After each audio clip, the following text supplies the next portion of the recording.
ఈఎస్దేవ్ madam Krishna madam గారికి,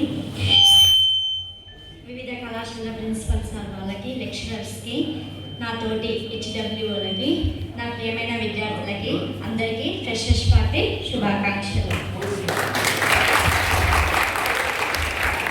చాలా ముఖ్యంగా నేను చెప్పదలుచుకుంది ఏంటంటే, మేము ఇక్కడికి హెచ్డబ్ల్యూగా వచ్చినామంటే ఎన్నో ఒడిదుడుకులు ఎదుర్కొని ఇక్కడికి వచ్చినాం. పైకి ఇది ఒక్కటి వచ్చినామంటే జాబ్ వచ్చిందని అనుకుంటారు, కానీ దాని వెనుక ఎంతో కృషి ఉంటుంది. మన కుటుంబము, మన సార్ వాళ్ళు, నెక్స్ట్ మన కొలీగ్స్, మన మంచి కోరే వాళ్ళు మనకి ఎన్నో రకాలుగా సహకరిస్తారు.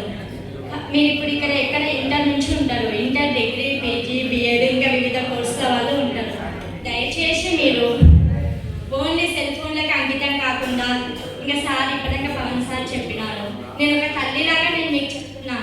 నాకు ఇంకొక చిన్న 5 years కిడ్ ఉన్నాడు, ఒక బాబు ఉన్నాడు, ఒక పాప ఉంది. బాబుకి పాపకి పోల్చుకుంటే పాప ఎక్కువ యాక్టివ్ ఉంటుంది, బాబు యాక్టివ్గా ఉండడు. అంటే మీ ఫోబియా వేరే విధంగా ఉంటుంది. అబ్బాయిల ఫోబియా ఒక రకంగా ఉంటుంది, అమ్మాయిల ఫోబియా ఒక రకంగా ఉంటుంది. అమ్మాయిలకి చెప్పనాల్సిన అవసరం ఉండదు, అబ్బాయిలకి పదే పదే పదే పదే మోటివేషన్ చేయాలి. కానీ మీరు ఒక్కసారి కాన్సన్ట్రేషన్ చేస్తే మిమ్మల్ని ఎవ్వరూ ఆపలేరు. ఇక్కడ మీకు అన్ని రకాల వసతులు గవర్నమెంట్ అందిస్తుంది, వాటిని సద్వినియోగం చేసుకొని ఖచ్చితంగా చదువు పైన మీ యొక్క కాన్సన్ట్రేషన్ని పెట్టండి.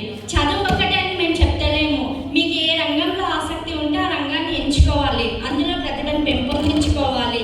ఓన్లీ చదువు అని మేము చెప్పడం లేదు. అంటే ప్రతి ఒక్క తల్లిదండ్రుల యొక్క ఆశ ఏముంటుందంటే, ఫస్ట్ లక్ష్యము పిల్లలు మంచిగా చదువుకోవాలి, ఒక ప్రయోజకులు కావాలి, మాలాగా కాయ కష్టం చేయకూడదు అని ఏ తల్లిదండ్రులు అయినా, ఇక్కడ ఉన్న దాదాపు అందరి పిల్లల యొక్క తల్లిదండ్రులు ఫార్మర్సే ఉంటారు నాకు తెలిసి.